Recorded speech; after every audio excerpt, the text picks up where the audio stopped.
भारत का संविधान ये सिर्फ एक कानून की किताब नहीं है। नहीं, ये दुनिया के सबसे बड़े लोकतंत्र की कहानी है। तो चलिए आज इसी विशाल दस्तावेज की बनावट को, इसके स्ट्रक्चर को जरा करीब से समझते हैं।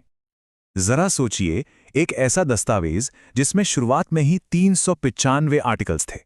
395। इसी वजह से तो भारत का संविधान दुनिया का सबसे लंबा, सबसे बड़ा लिखा हुआ संविधान है। तो सवाल ये उठता है कि भाई इतने बड़े और पेचीदा डॉक्यूमेंट को कोई पढ़ेगा कैसे, समझेगा कैसे? इसका जवाब छिपा है इसकी बनावट में, इसके शानदार स्ट्रक्चर में। और ये स्ट्रक्चर दो बहुत ही जरूरी चीजों पर टिका है, पार्ट्स और शेड्यूल्स, यानी कि भाग और अनुसूचियां। इसे समझने का एक बहुत ही आसान तरीका है। सोचिए कि संविधान एक किताब है, तो जो पार्ट्स हैं वो हो गए इस किताब के चैप्टर्स, और जो शेड्यूल्स हैं वो हैं किताब के आखिर में दिए गए अपेंडिसेस, मतलब वो हिस्सा जहां सारे एक्स्ट्रा डिटेल और लिस्ट्स होती हैं। तो चलिए पहले इन चैप्टर्स यानी कि पार्ट्स को ही देखते हैं। तो ये पार्ट्स आखिर हैं क्या? दरअसल ये थीमैटिक सेक्शंस हैं, मतलब एक जैसे विषय वाले सारे आर्टिकल्स को एक जगह, एक ग्रुप में रख दिया जाता है। बस वही ग्रुप एक पार्ट कहलाता है। और दिलचस्प बात यह है कि जब संविधान बना था तो इसमें 22 पार्ट्स थे, लेकिन देश बदलता है, जरूरतें बदलती हैं, तो आज इसमें 25 पार्ट्स हैं। और इन पार्ट्स का काम देखिए कितना कमाल का है।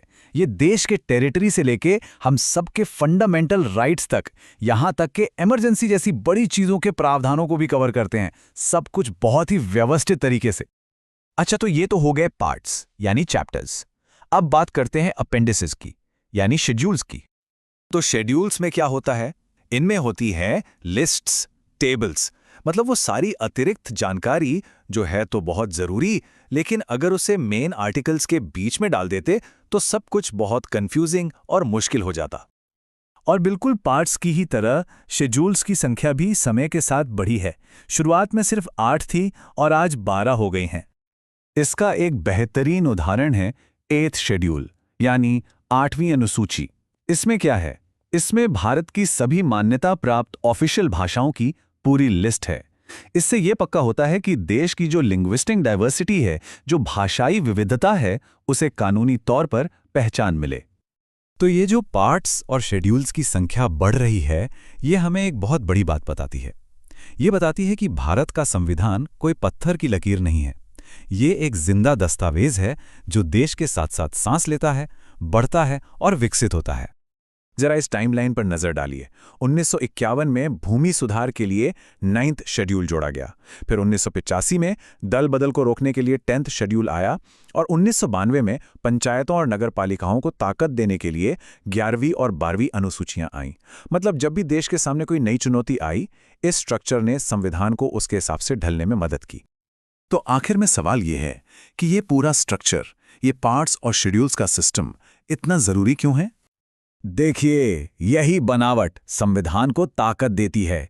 इससे आम लोगों, वकीलों, जजों, सबके लिए चीजें साफ हो जाती हैं। ये नए बदलावों और सुधारों के लिए एक सिस्टमैटिक रास्ता देती है। और सबसे बड़ी बात, इसी के वजह से इतना बड़ा दस्तावेज आज भी एक लिविंग डॉक्यूमेंट है जो समय के साथ चल सकता है। तो एक आखिरी सवाल के साथ इस बात को खत्म करते हैं। अगर किसी देश का संविधान उस देश की आत्मकथा, उसकी ऑटोबायोग्राफी होती है, तो फिर इस ऑटोबायोग्राफी में जुड़ते ये नए पन्ने, ये नए चैप्टर्स और अपेंडिसेस, ये हमें भारत के सफर के बारे में क्या बताते हैं?